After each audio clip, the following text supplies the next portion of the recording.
মৰমৰ ছাত্ৰ ছাত্ৰীসকল, মেট্ৰিক পৰীক্ষাত কিমান নম্বৰ পালে first division, second division, third division, star mark বা ডিষ্টিংশ্যন পোৱা যায়, আজিৰ ভিডিঅ'টোৰ জৰিয়তে তোমালোকক সেই কথাখিনি ক'বৰ কাৰণে চেষ্টা কৰিম। প্ৰথমতে আমি থাৰ্ড ডিভিজনৰ কথা ক'বৰ কাৰণে চেষ্টা কৰিম। যদি তুমি 180 নম্বৰৰ পৰা 269 নম্বৰলৈকে পোৱা, তেতিয়াহ'লে তোমালোকে থাৰ্ড ডিভিজন পাবা। অৰ্থাৎ যদি কোনোবা এজন ছাত্ৰ ছাত্ৰীয়ে 180 পৰা 269 নম্বৰলৈকে পায়, সেই ছাত্ৰ বা ছাত্ৰীজনে থাৰ্ড ডিভিজন পোৱা বুলি গণ্য কৰা হ'ব।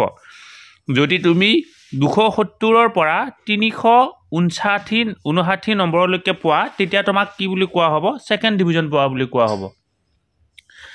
যদি তুমি 360 নম্বৰৰ পৰা 449 নম্বৰলৈকে পোৱা, তেতিয়া তোমাক ফাৰ্ষ্ট ডিভিজন পোৱা বুলি কোৱা হ'ব। আৰু যদি তুমি 450 নম্বৰৰ পৰা 509 নম্বৰৰ ভিতৰত নম্বৰ পাবৰ কাৰণে সক্ষম হোৱা, তেতিয়া তোমাক কোৱা হ'ব ষ্টাৰ মাৰ্ক পোৱা বুলি। আৰু একেবাৰে শেষত তুমি যদি 510 বা তাৰ ওপৰত যিমান নম্বৰে নোপোৱা কিয়, তেতিয়াহ'লে তোমাক কি বুলি কোৱা হ'ব? ডিষ্টিংশ্যন পোৱা বুলি কোৱা হ'ব।